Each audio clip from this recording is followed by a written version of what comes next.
I did hear from Chris that I thought he'd be joining us tonight. I did not hear from Patrick or any of the other members, but I think they might drop in, maybe not. We'll see. But they haven't alerted me to not showing up, so we'll see what happens with that. Yeah. All right. How you doing, Chris? I'm doing good. How you doing? Right on. Good. Getting ready for the holiday season or what? Yeah. You in it? Yeah. That's good. That's good. All right. All right. There's Chris. Hey, everyone. Hey, Chris. Lorraine, Councilman Sierra. Very good. So, hey. All right. Well, I think we could probably get started. If someone else decides to jump in, another member at that time, then we'll, of course, grant them that access. But I think for right now, we can just get started here and do that. So, okay. Lorraine, this always comes up. Do we want to put the agenda up on the screen there, and would it be better served if you would do that, or do you want me to do that? Whatever you would like, Chair Sarno, I can pull it up if you'd like. Okay, sure. If you can do that, that'd be great.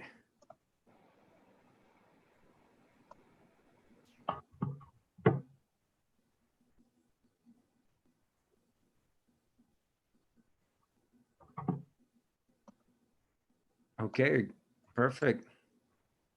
All right, let's get started here. All right, thanks everyone. Thanks for coming again to the Inglewood Transportation Advisory Committee meeting.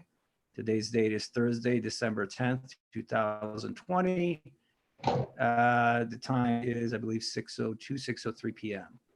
And Lorraine, if you would, well, I guess the first item of business there would be the Chair Sarno approve the agenda. I'll concur with that. I did do that. Second item of business would be the call to order and roll call. And Lorraine, if you want to guide us through that. Chair Sarno, Present. Vice Chair Lewis,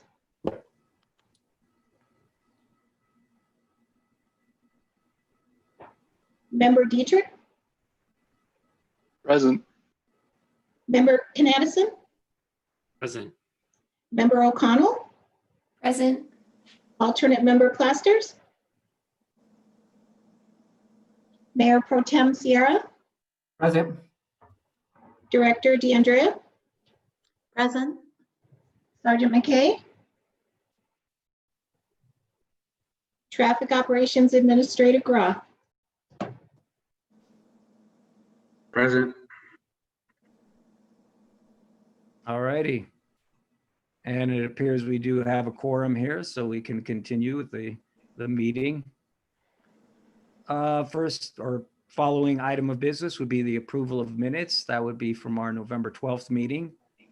And if everyone on the committee has had an opportunity to review those minutes, and if they have any comments at this time, we can address that. Motion to approve the minutes. All right, very good. So we have a motion from, and was that Greg or Greg. Chris? I'm sorry. Yep. Missed that. Okay, Greg, very good. So we have a motion from Greg for the minutes. We have a second. Yes, I will second. This is Chris. Good. All right, great. Thanks, Chris. Second from Member Diedrich. So with that, any further discussion? Don't hear any at the moment here, so we can go on and have our vote. Lorraine, if you want to go ahead and walk us through that. Chair Sarno, Aye. Vice Chair Lewis, Member Dietrich, Aye.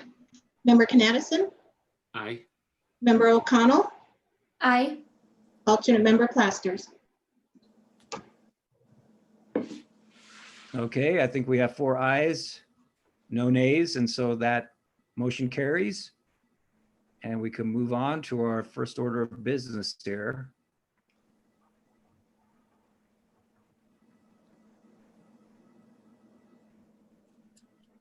Or I'm sorry, the public forum recognition, public comment. So with that, I don't have anybody on the line. Lorraine, do you know of anyone else from the public, from the community that's attempted to call in or is tried to reach out to us? There are none, Chair Sarno. Okay, very good. Seeing that, we'll move on to next item, and that is new business. And we'll start off with bike lane safety discussion. So this is was brought to our attention courtesy of Member O'Connell and Tiffany. If you want to speak to that, please just go ahead there. I did see your email and I believe you either screen captured or I don't know if you received correspondence from someone regarding a safety being in those bike lanes and perhaps just an approach the city should be taking to those bike lanes. Yeah, it was just a really great tweet I saw online actually that said that, when city planners are making bike lanes, they should walk the bike lane themselves. And if they don't feel safe, then it's unreasonable to expect the cyclists who will be using the lane to feel safe. And also thinking like, would you let your kid ride to school in that bike lane? And if it's not meeting those standards, then is it really good infrastructure?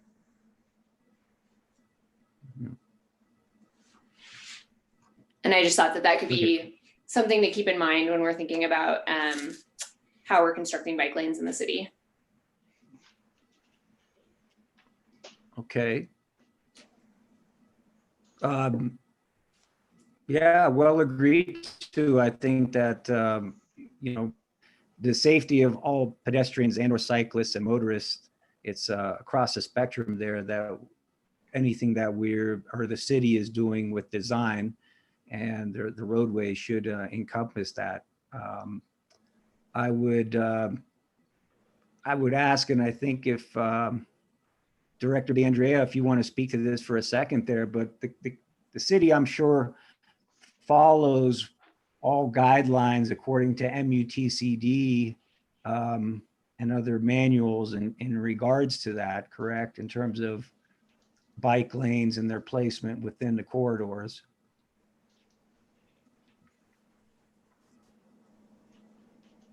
Sorry. So I think the hard part for like a city like Englewood is that, we're working within an already built environment. So definitely we're going to make it safe. We're not going to put something out on the road where it's just simply, isn't safe, but is it as comfortable, as you might want, to have an extra foot or two of buffer on the side of you between you and the travel lane. Definitely, it's not ideal.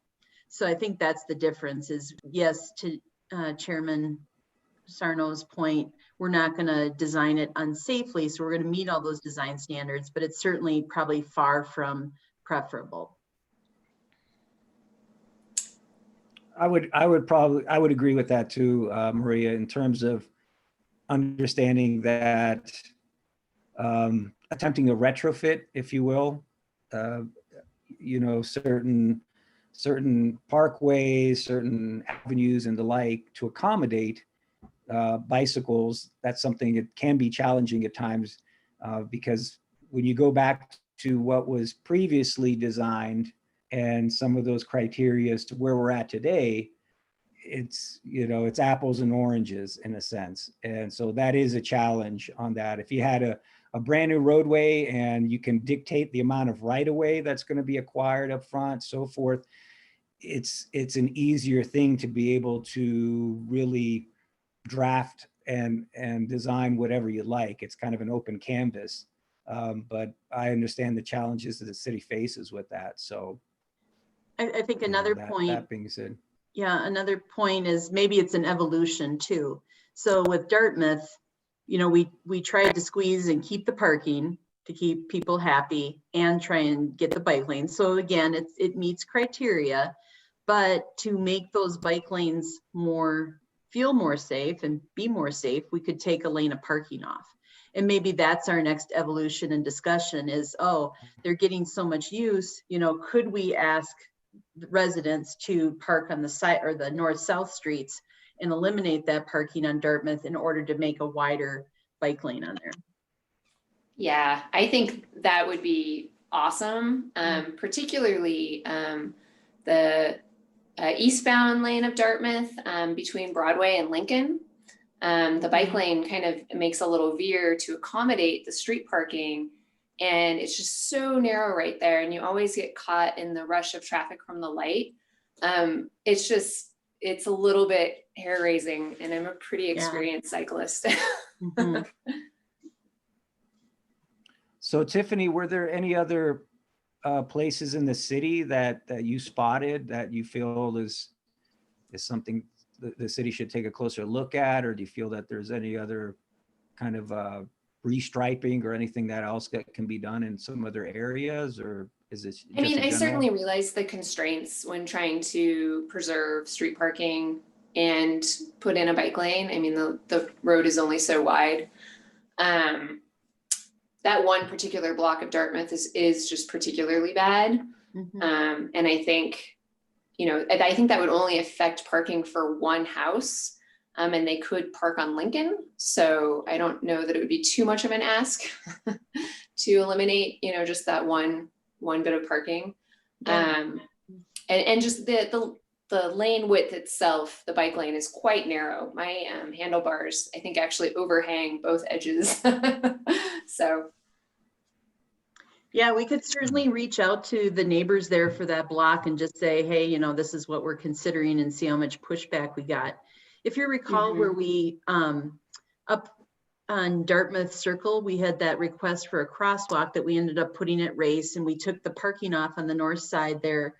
There was no negative feedback from the residents about that. Oh, that's great. Yeah, so, you know, maybe there's some understanding, you know, and I think that really turned out well and looks nice there. And I think it ended up maybe 3 houses, maybe 4, you know, that affected their parking. So I think, again, maybe it's not a whole stretch approach, but location by location, maybe it does work with that, with explanation and some understanding from that property owner. So we can certainly reach out to them and just see how that goes over. That would be great. I would say, oh, go ahead, Greg. Just a couple different thoughts on the subject. So the research that I've read says that if you have a protected bike lane with like curbs or concrete or something that creates a physical barrier between the cars and the bikes, that reduces the bike car crashes. Basically, it makes it a safer space. If you have a painted bike lane, that's sort of neither. Like the statistics say that it's not noticeably safer or more dangerous. But using sharrows actually is statistically shown to be more dangerous for bikers in that area. And I thought that was like it's sort of a counterintuitive thing, and was really surprising to me to read that. So it's sort of like sharrows made Denver famous, but are also a bit of a drawback. So I was thinking about that. The only place that I know of that we've done sharrows are on Oxford, east of Broadway. I think they recently went in, where we have a bike lane between Santa Fe and Broadway on Oxford that's painted, and in some places it's protected. But then I think east of Broadway, that bike path is continued, but it's just continued as sharrows, which I think is relatively okay in that situation because it's a pretty low traffic street in terms of car traffic. But yeah, I definitely agree with you, Member O'Connell, just about how important it is to think about, like, as a bold cyclist or, you know, a cautious cyclist, right? Like there's different classifications of cyclists and pedestrians, and where are they comfortable walking or not. And it's just important to make sure that we're doing what we can to maximize that. I do also think that a lot of the projects we do are compromises, right? Where we've got an existing infrastructure and we've got to try to work within the constraints of what will be reasonable. And so, you know, I live pretty close to university in Dartmouth. And so I've watched as as Denver has put in bike lanes on Dartmouth east of university, and they took away some parking to do that. And that was really controversial and was a big fight for Denver and for the residents and everybody there. And so I'm like thankful for the progress that we made by putting in the painted bike lane on Dartmouth. I do feel like that was a good step in the right direction overall. And, you know, I think it's just something like, it's just one step in a longer path towards creating good multimodal infrastructure and networks in the city. I feel like the bike boulevard that's been proposed is a really nice solution that prioritizes pedestrians and bicyclists in a way that is really protected. I agree, and that's something, Greg, that I think, again, going back to, you know, kind of like the dream of what we would all have in terms of the perfect bike lane and doing that. And oftentimes you would have to have, you know, you'd have to acquire additional right of way and the like to actually have that. And that's of course costs, and that's of course time as well too, and making sure that every property owner would be on board with that. So those are some of the challenges that occur when you're attempting to, you know, to widen an avenue or a roadway to meet all of that. So I think that's the balancing act that continues within the count or within the city right now to make that happen there. So it's difficult for sure. I think the other thing too that I've noticed, and Maria, maybe you can tell me about that, or is that when I see bike lanes and designs for bike lanes, typically going through intersections, that is some of the more, how should I put this? Those are the areas where I see a lot of different agencies or communities having different approaches as you go through those different intersections and those applications. Typically, if you've got just a straight roadway and you're just doing that, of course, you're having either, whether it's parking spaces for parking and then the bike lanes and the roadway, but really going through intersections. And I think even to some of those roundabouts that we looked at, I think the last meeting or so, this is where I think a lot of the communication and partnering with the committee to really understand what's more feasible and better suited to cyclists. Those are the challenges that I see often enough. Yeah, so for example, we did the green and white bars on Dartmouth that carry through the intersection, because a lot of times you're also shifting slightly in the lane, whether it's because of the intersection is offset or there's parking on one side but not the other. And so you're having to shift that the bicycle through the intersection. And whereas in Oxford, it's more of a straight shot and we didn't have to do that type of thing. And most of those streets were more residential too. Whereas we crossed some fairly busy streets with the Dartmouth bike lanes project. So yeah, it is a different approach sometimes and different, even within a jurisdiction. Right, exactly, yeah, so, yeah. But I think that's a great point that Tiffany brought up there. And, you know, I think the city will continue to chase that down with every project that comes about in terms of bike lane safety, and to make sure that they're providing us the most reasonable and safest channel for us. So, hey Neil, do you mind if I ask a question, city staff? Absolutely, go ahead, Councilman Sierra, please. Actually, it's interesting that we're having this conversation because it came up. I was talking to one of my friends about a week or two ago about the safety stop, and so she was saying that one of the things that concerns her about riding on streets is obviously the car traffic. And she was wondering whether or not cities would put in those, what are those things called where where a car, if it drifts a little bit into the lane, it makes that sound. What do they call, like alert strips or whatever? Rumble strip. Mhm. rumble strips. Yeah. You see them on the highway. So is Mhm. that a possibility as a, as a cyclist? I love that sound because it tells me that a car is veering out of, well, it depends on where we're at, but if you're on the highway or in a backcountry road, they have those alert strips or those rumble strips in the middle Mhm. of the lane. So you know that the car is veering away from me. So is that a possibility within the city, or does it go against any of the manuals that we look at? I think it'd be fine. I've never seen it in a kind of an more urban setting. Mhm. It's just basically you take it's a piece of equipment and you go sideways, along like the edge line there and grind in little grooves. So it's a cost, definitely. There might be some consideration of noise back to the adjacent property owners, but it certainly I don't think is prohibited. Okay. And maybe it's, I would- again, select locations like as you approach intersections or something, or busy intersections where vehicles might be turning right and entering that bike lane space.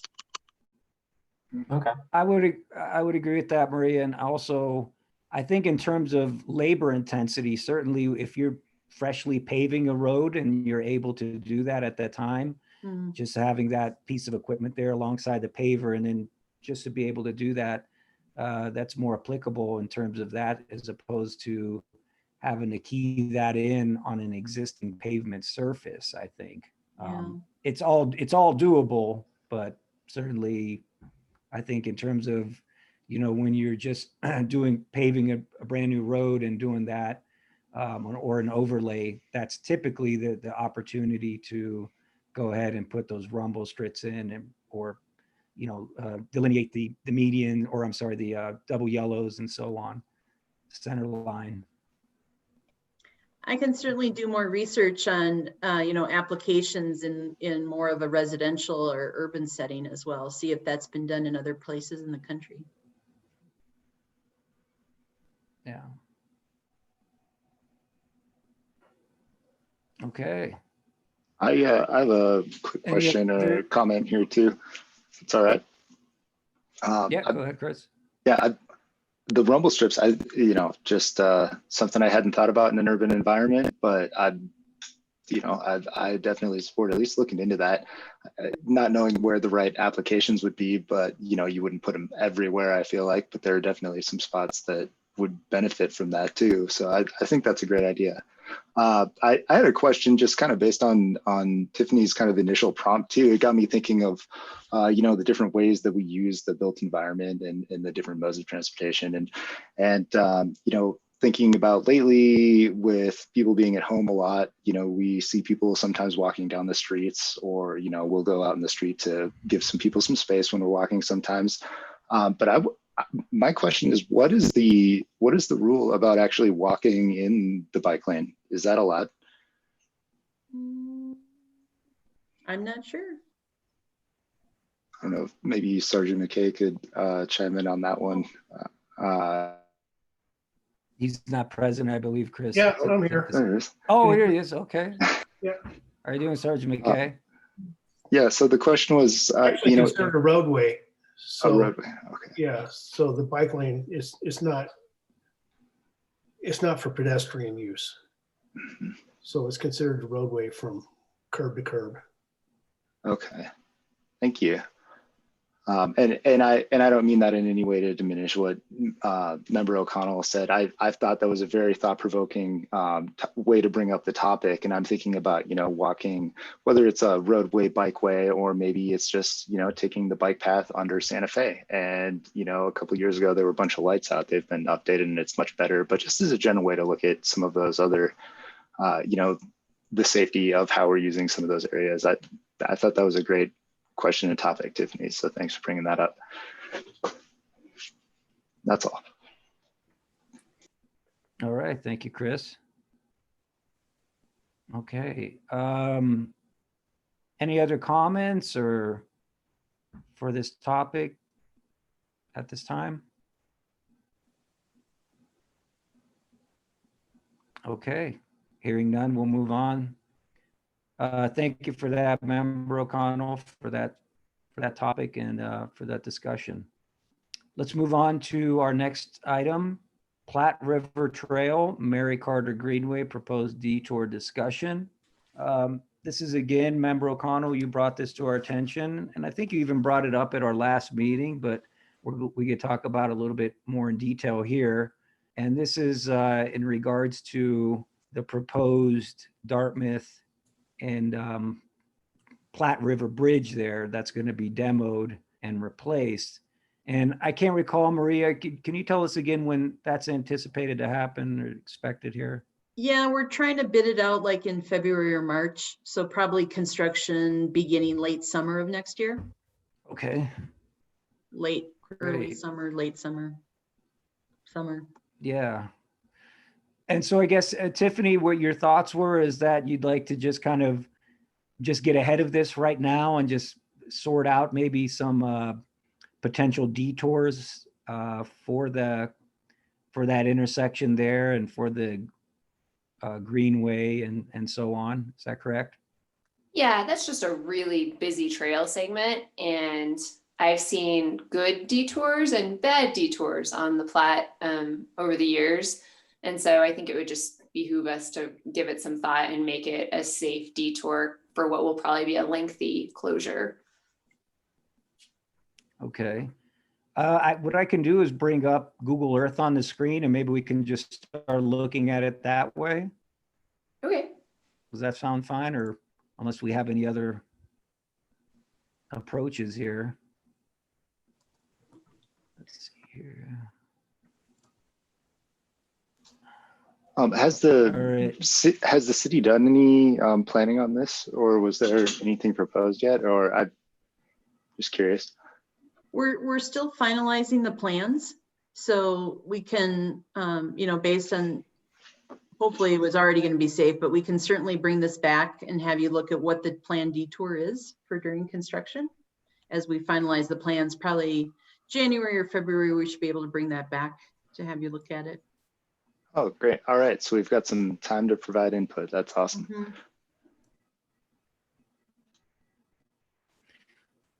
So looking at this right now, we see here on the south side, we have the bridge here crossing the Platte, and the trail pretty much continues what would be north and south on this western side here. And we have the underpass here, I believe. It's to the right edge of your screen. There we go. Yep, right there. And just continues up and ties into that Platte River Trail that continues north.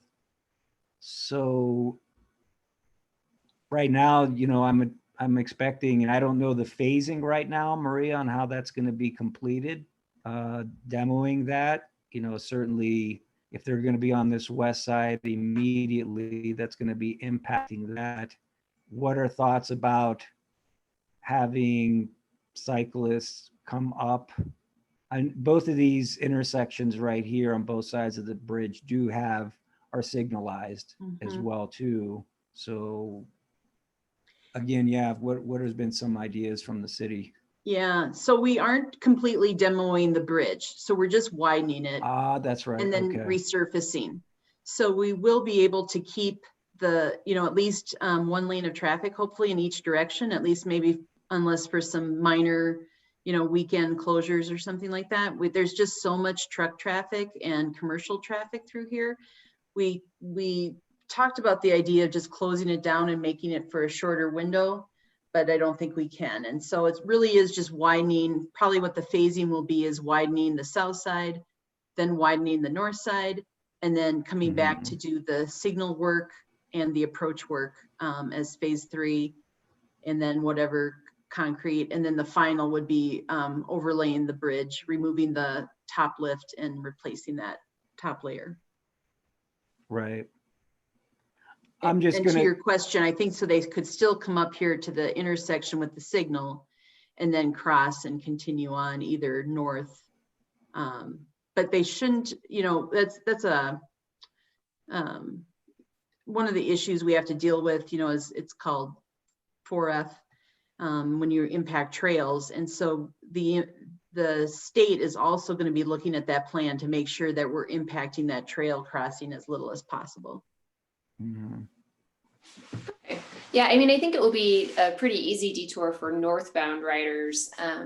The southbound riders might have a trickier time navigating that intersection. Okay.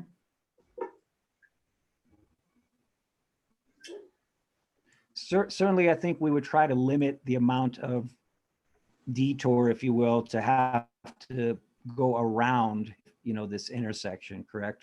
I think that's one of the ideas that Mhm. we can agree on, or at least have as a baseline. Yes. Anybody, Chris, Tiffany, Greg, what are your thoughts on that? I'm wondering, you mentioned there would be, you're going to try to retain 2 lanes of traffic. Is there, let's see, is there pedestrian crossing on that bridge? Are pedestrians allowed to cross that bridge? They are. It's pretty limited, the width, but Mhm. technically you could cross. There is kind of a raised sidewalk, I believe, on the south side. Yeah, it looks relatively narrow. Mm-hmm. Well, regarding the bike path going through that area, Tiffany mentioned some good examples, some bad examples. My office is right down by Spear and 14th Street, and they're redoing that bridge right now, and they have the Cherry Creek Trail going up onto Spear Boulevard. It's pretty painful to watch people go through there, and it looks like a lot of people are scared a lot of the time. So I want to avoid that as much as we can. I understand that intersection has significantly more traffic than we're looking at here, but different types of traffic too. Yeah, I'm curious kind of what the what the group thinks about, let's see, the path goes, does it go underneath on the west side? It's on the west side. On the west side. Yeah, I don't know if you guys can see my screen as I'm seeing it right now, but Chris, it goes underneath on that west side. There's the bridge that crosses here to the west, right. and it goes underneath there. And of course you can come up, and just as the cyclist is here in the corner, it's an access point to be able to come in on that west side. Okay. Yeah, it's a popular trail. A lot of people riding bikes in that area, and so I think that's going to be important to make it, the least impactful for those pedestrians. The cars are already going to be impacted significantly coming through there already, I feel like. So if we can, get a win for the pedestrians and the bikes, that would feel pretty good to me. Mm-hmm.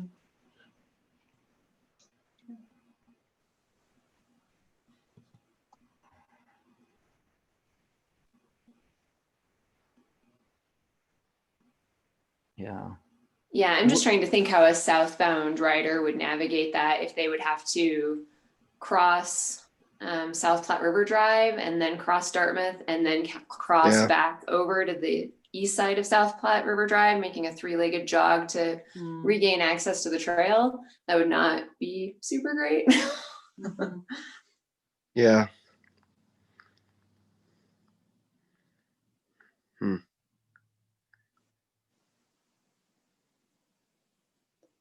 And unfortunately, I think the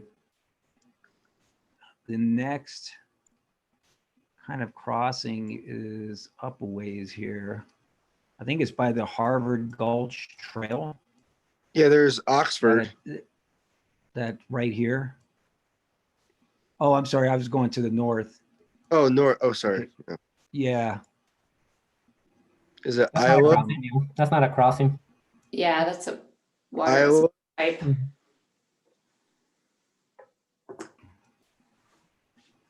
Or an access point right here. Yeah.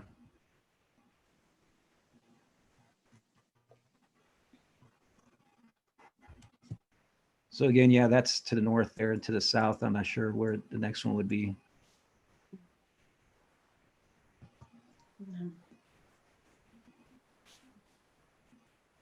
Yeah.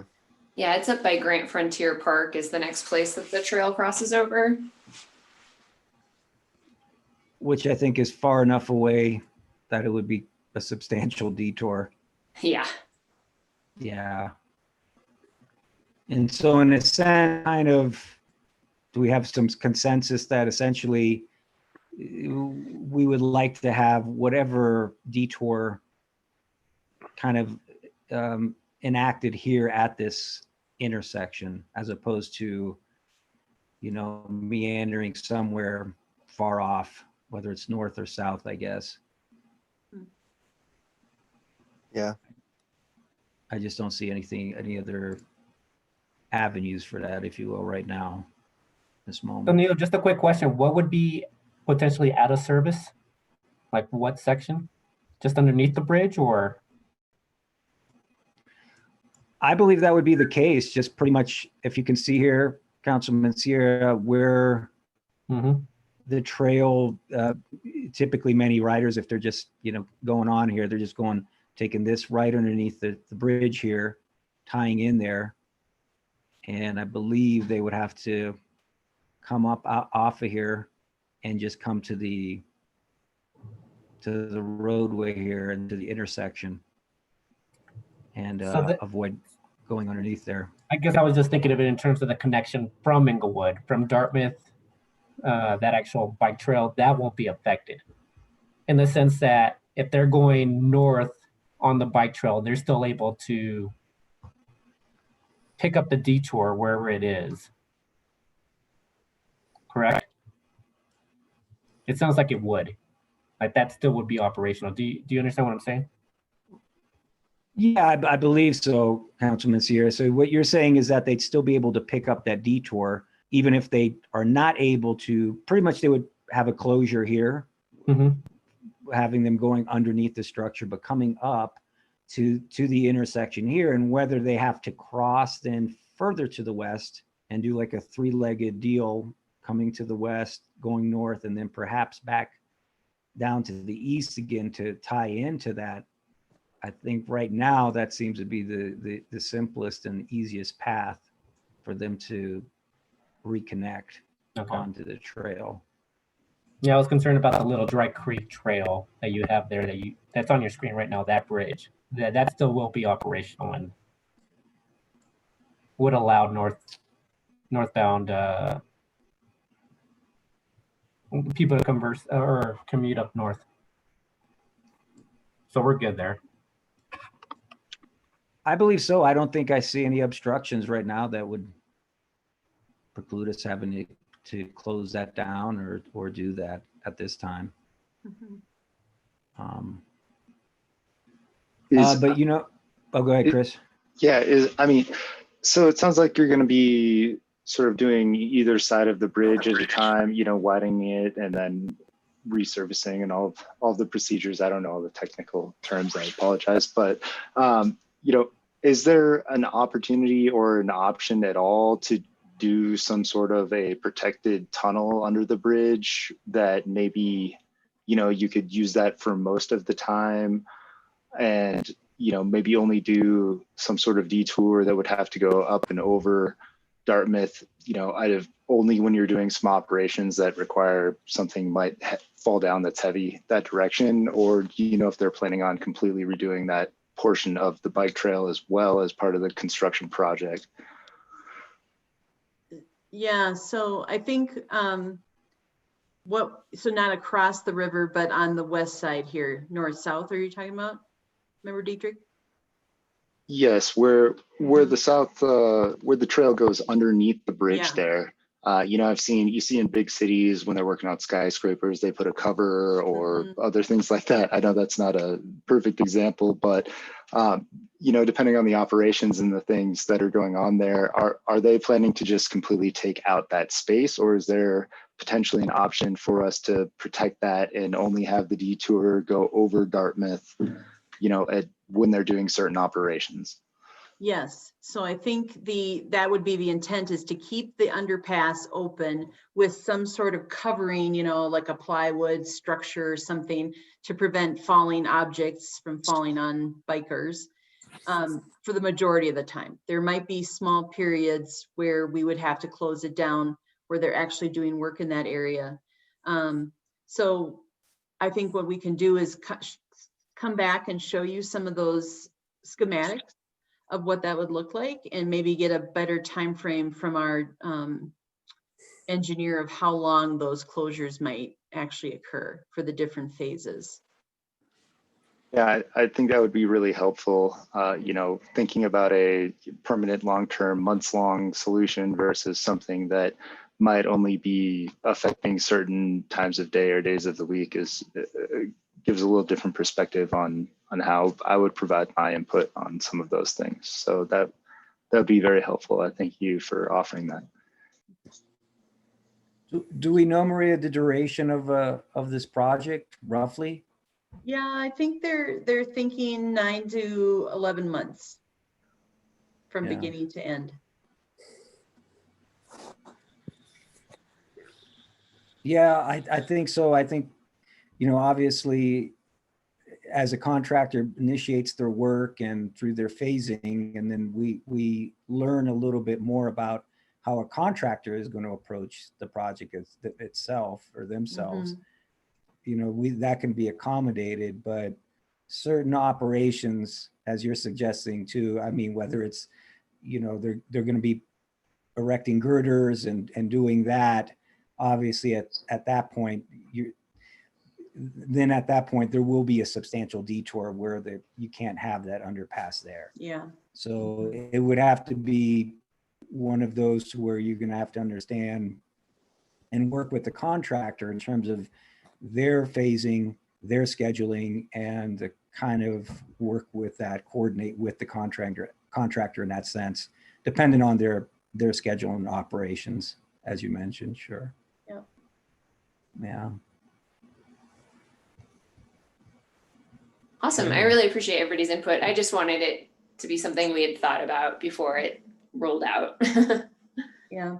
So I'm guessing I'll check and see if we can do that for the January meeting. Otherwise, it may more be like February timeframe.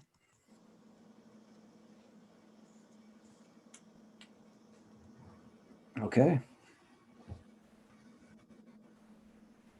Very good. Any other comments on this topic? I guess we'll revisit it, like Maria mentioned, January, February. We'll get ahead of it. All right, very good. I'm going to stop sharing here, and if we could go back to the agenda there, Lorraine.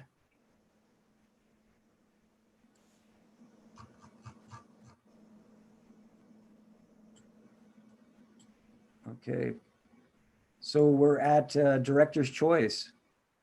Okay, Director Dandred, you want to? Sure, just a Go ahead. couple of items for tonight. We just recently completed a repair at Union and Santa Fe. If you're not familiar with that exact intersection, it's where the 7-Eleven is on the west side of Santa Fe.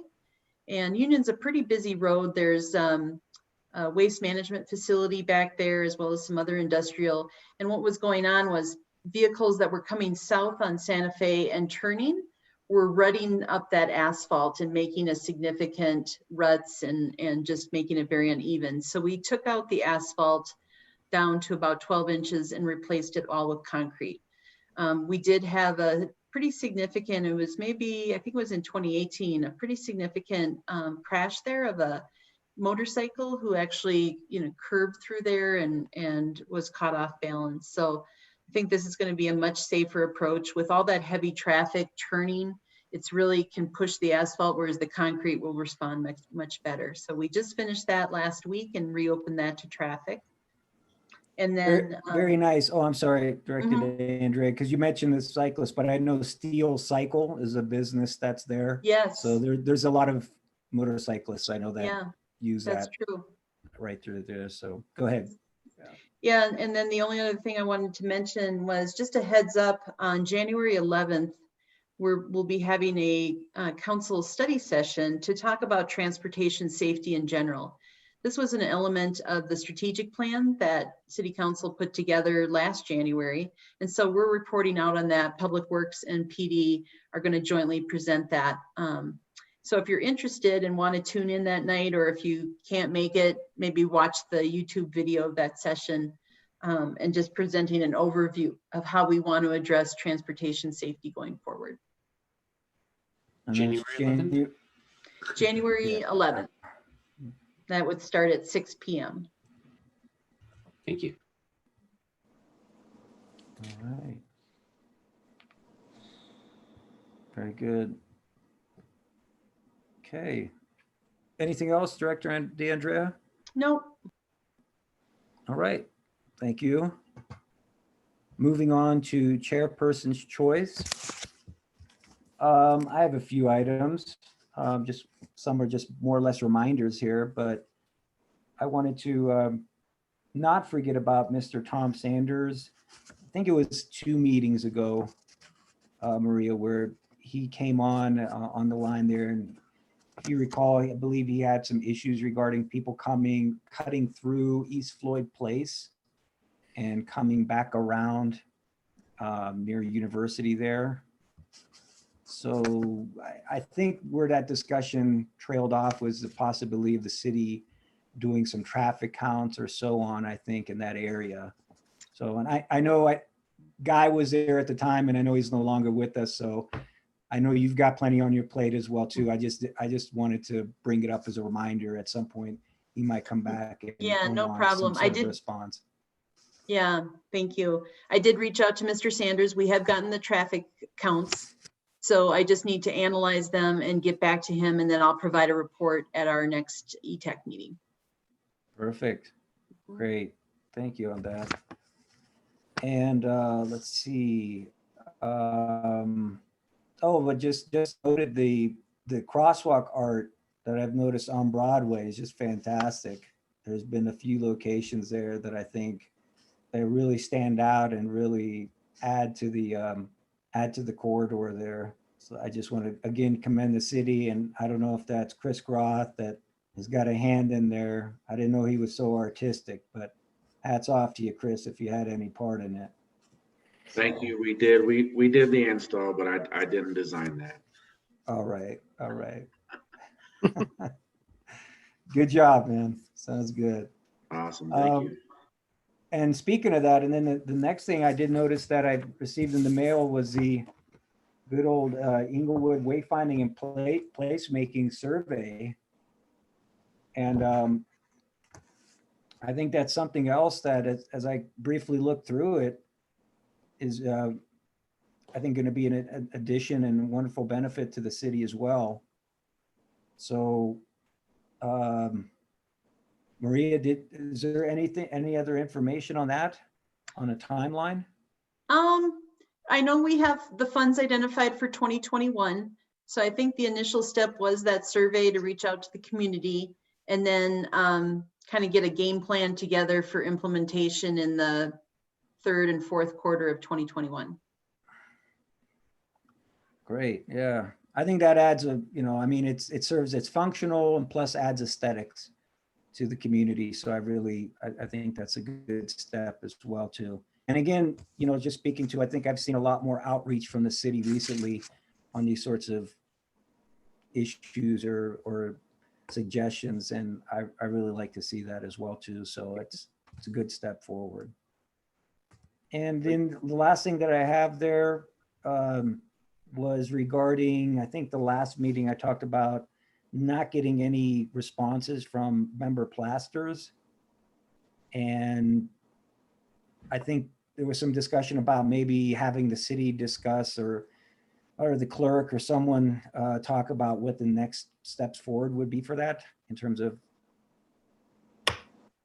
what do we do from here? I mean, I've tried to reach out to ask if she's still interested. If not, I haven't received anything back. So I'm at a loss at what to do here. So.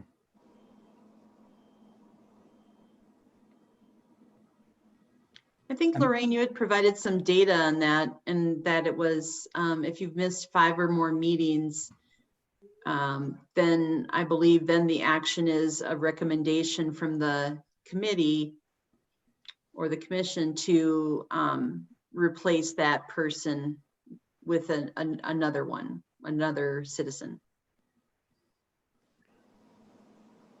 That's correct, Maria. And I know there was some conversation at a council meeting. I did not listen to the entire conversation, so I don't know if they had decided to move forward with anybody who has applied.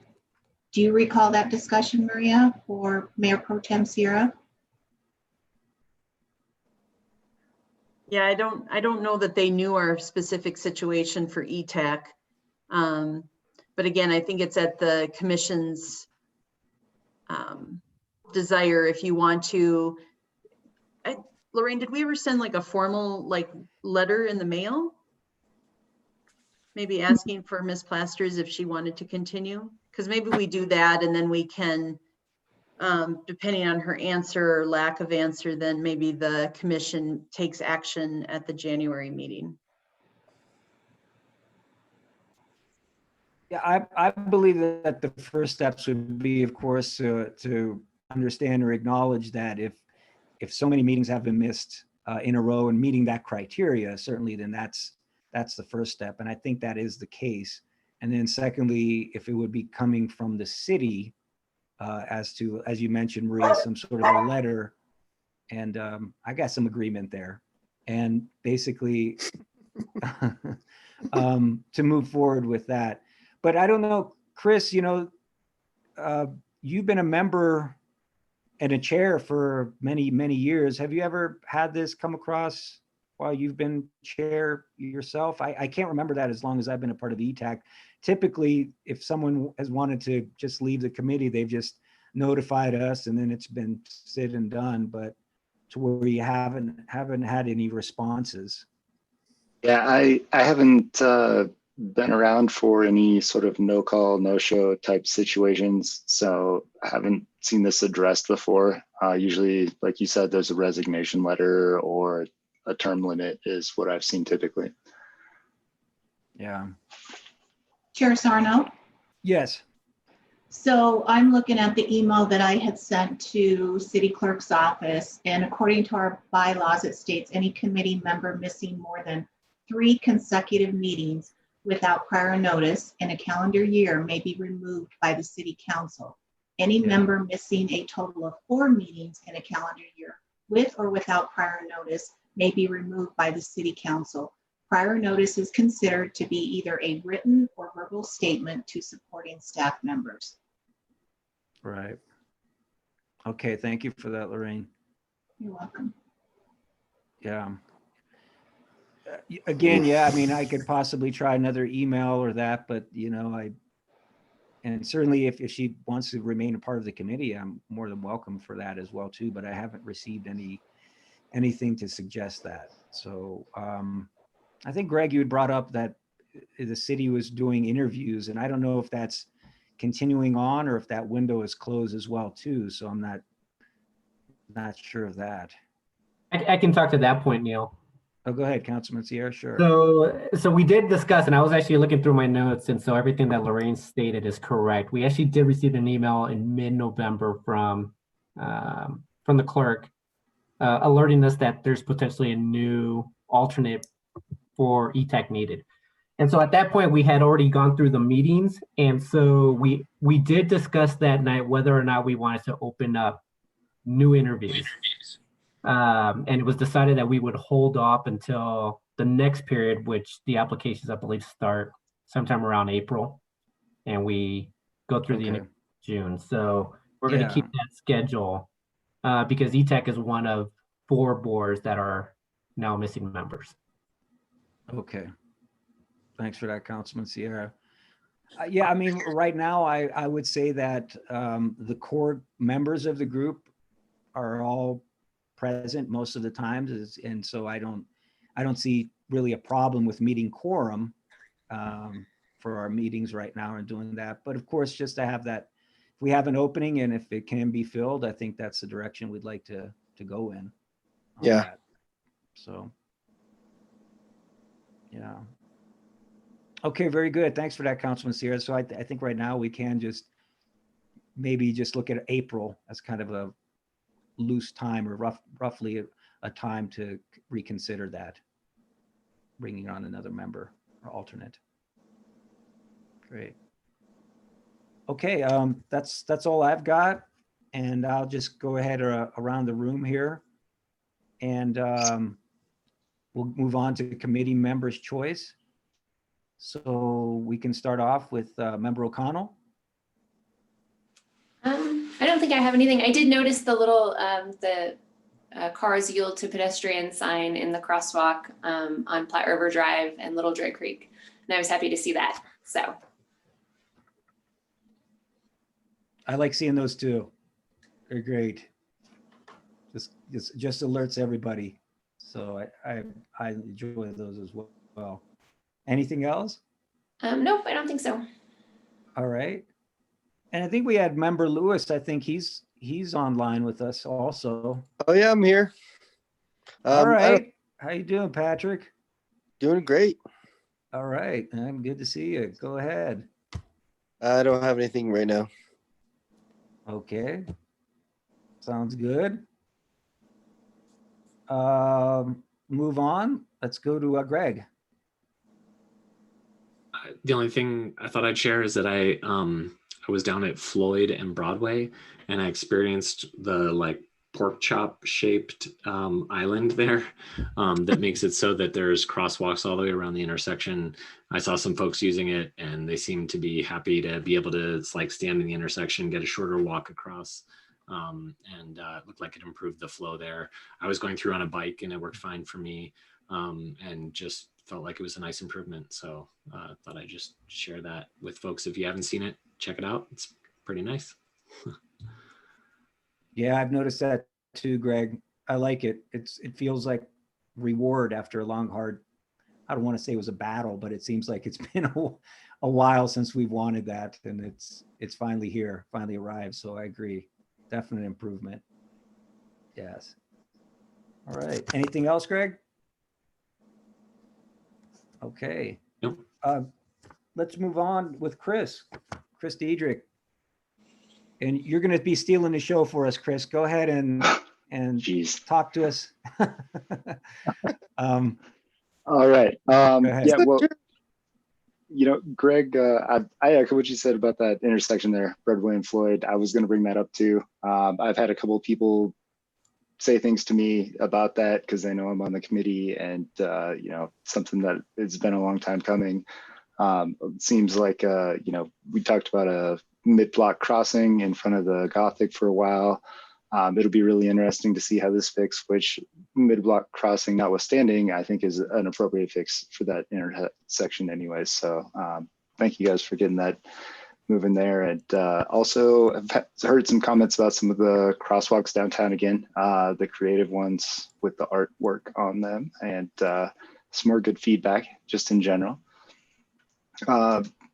But those two things aside, I sent out an email to the group before the meeting here, and I was hoping to maybe just get a little more information back. But basically, there are some things going on with the city center.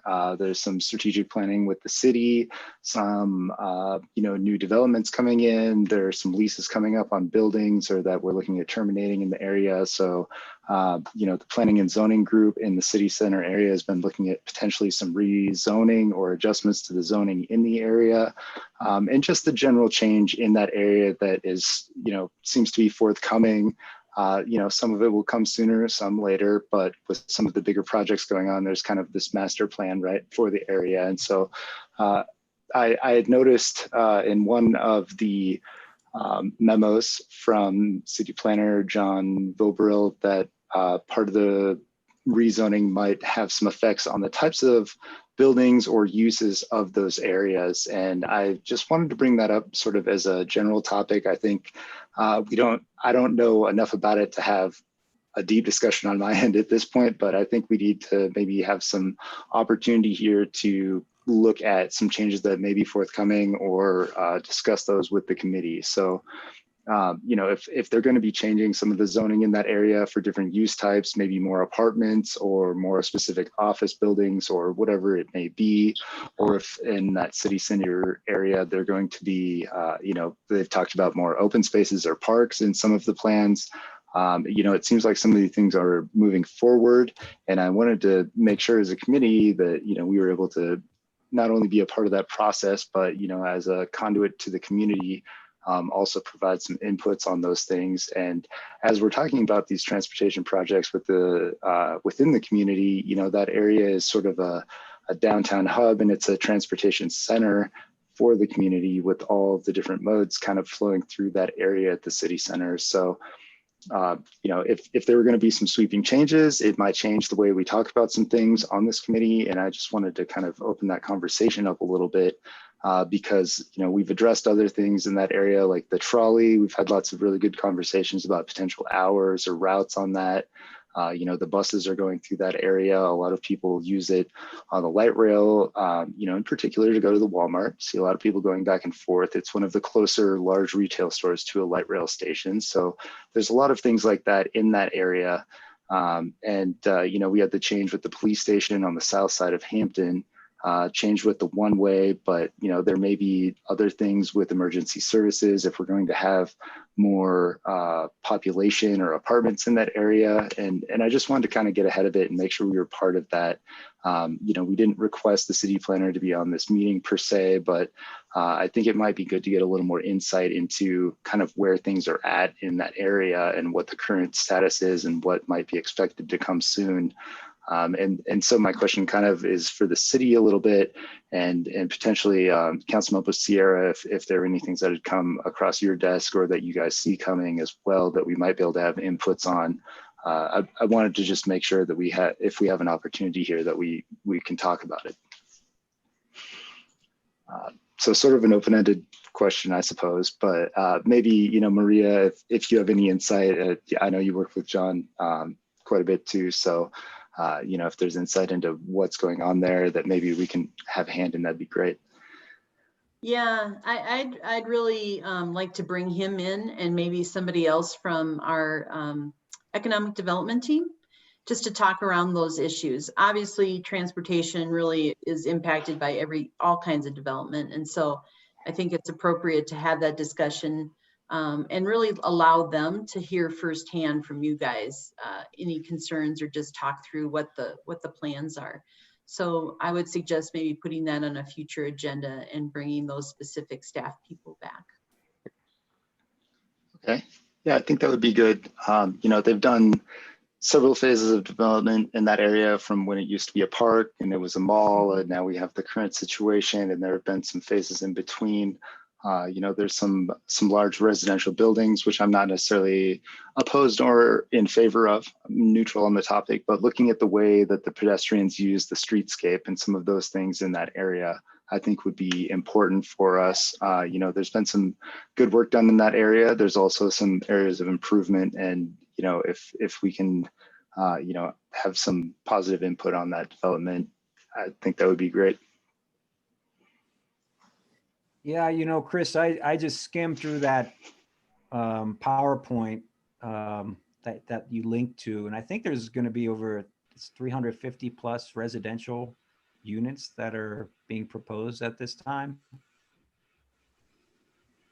for that area there. So there are changes that are definitely coming there, and of course with that includes pedestrian and bicyclists and so on. So I support, just being ahead of it and being prepared for what those changes entail, so we can address them as a part of the committee. Yeah, that's a big change in an area that right now has some businesses. It's I don't know what their traffic is through those businesses, but it's a lot more people in the area. There were some things in here about parking garages as well in the area. I know that we've discussed previously, not at length, but the way that is a transit-oriented development, and talked about the phasing of parking requirements within distances of the light rail station, in particular. Just as an example of some of the various things we've talked about, and the multimodal options in that area as well. So, I'd love to hear if any of the rest of the committee has any other questions or input on this sort of stuff that's going on right now as well. Hey, Chris, do you mind if I jump in real quick? And it's actually interesting. So I think we do need to get Chief redevelopment officer, Dan Parumba, as well as potentially Brad Power, Director Power, to come and speak, because I did have this discussion with them initially. Those are still in the early stages, so nothing has really been proposed yet, but that's kind of the blueprint of what they would like to see as they move forward with the city center redevelopment. I did notice that the pedestrian or the bike trails is kind of lacking as part of this whole development. I actually threw out the idea of possibly closing off Floyd and just making that a bike path and pedestrian walk. It just as an idea, but I just basically, but I guess to your point, yes, I think that this committee should have a say in what is happening with that area and how to make it pedestrian friendly or multimodal friendly. And so they're aware of it, and it would be good to get maybe Dan Parumba on this committee meeting in the near future. In regards to the timing there, Councilman Sierra, I think I noticed there that there's still quite a bit of study sessions and so on that are going to continue through the beginning of 21. And so when do you feel would be an appropriate time to collaborate with, you know, these other departments at the city there or planners and so on? The sooner the better. We'll have a better idea come. I'm not sure if we'll really discuss it on Monday night. I know that we're going to have a discussion. I believe we're having it this Monday night. I have to go back and look at the schedule. But the sooner the better, because I do feel that this coming year, we're going to be moving pretty fast in terms of what the redevelopment is going to look like. So definitely within the first 3 months of the year, I think that definitely should have Dan Parumba as part of one of these meetings. There's somebody from staff, I guess I should say. And I guess I'll defer to either Director DeAndrea or yourself as to who that would be. I think, you know, Chris has spoken to, I think, what his concerns are and on behalf of the committee here. So if we can get the appropriate person from the city to join us at our meeting, that would be great. And if it's not this January, maybe February, just throwing that out there. And Director Yes. Go ahead. Director DeAndrea, I'll make it as part of my council update for this committee meeting. I'll make sure to bring it up and see if I can get, I know I'll probably ask for Dan Parumba to come, as he's the closest to that whole development discussion. Yeah, I would agree. That's a great approach. So I'll take the action. All right.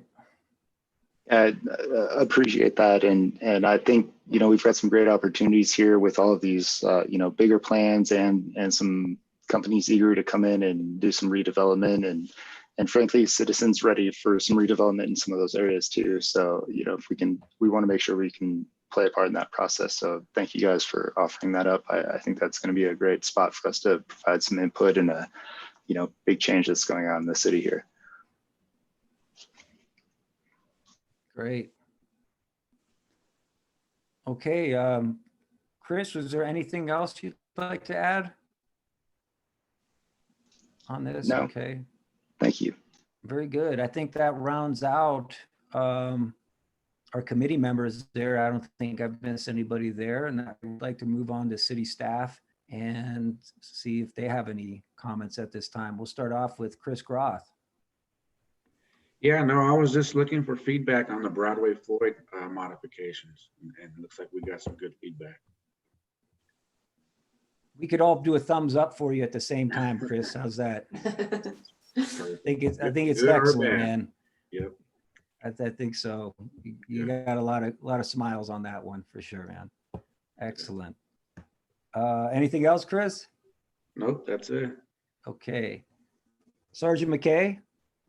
I do not have anything for the good of the order. However, I'd like to take this opportunity to wish everyone happy holidays and stay safe and healthy. Thank you, Sergeant McKay. Appreciate that. Same to you. All right. And let's see here. Lorraine, I think Lorraine, got anything? You're good? Okay, Maria, you've got something there? Oh yeah, and maybe Mayor Pro Tem can speak to this. So there's a video coming out, and we did a social tweet too about the safety stop. So see that coming across your various electronic devices soon. And we can share the link for the video once that's available. Yeah, that'd be great. Yeah, I saw it on Nextdoor. It's pretty cool. It only took me like 1,000 takes in order to get the wording right. And they kept telling me to speak slower, speak slower. You Great. did a good job. Cracked me up. I But, think you no, can thank also you. thank Greg for that. Seriously. I'm sorry, what was that, Patrick? I'm sorry. I wanted to thank Greg for that whole Right. safety. Mhm. So I really appreciate that. Real good. All right, Councilman Sierra, I think you're the No. last one here. Nothing Yeah, else? nothing from me. Yeah, so happy holidays to everyone. Happy New Year, and I guess we'll talk again in 2021. Better year in Yeah, 2021. absolutely. That's right. That's right. So I want to echo Sergeant McKay's sentiments there. Yes. Yeah. Happy holidays, everyone. Stay safe, and we'll catch up with everyone after the new year. How's that? Sounds great, Neil. Very good. All right. Thanks, everyone. Thanks, folks. Good night, everyone. Until next time. See you. Good night. Bye-bye. Thank you. Bye.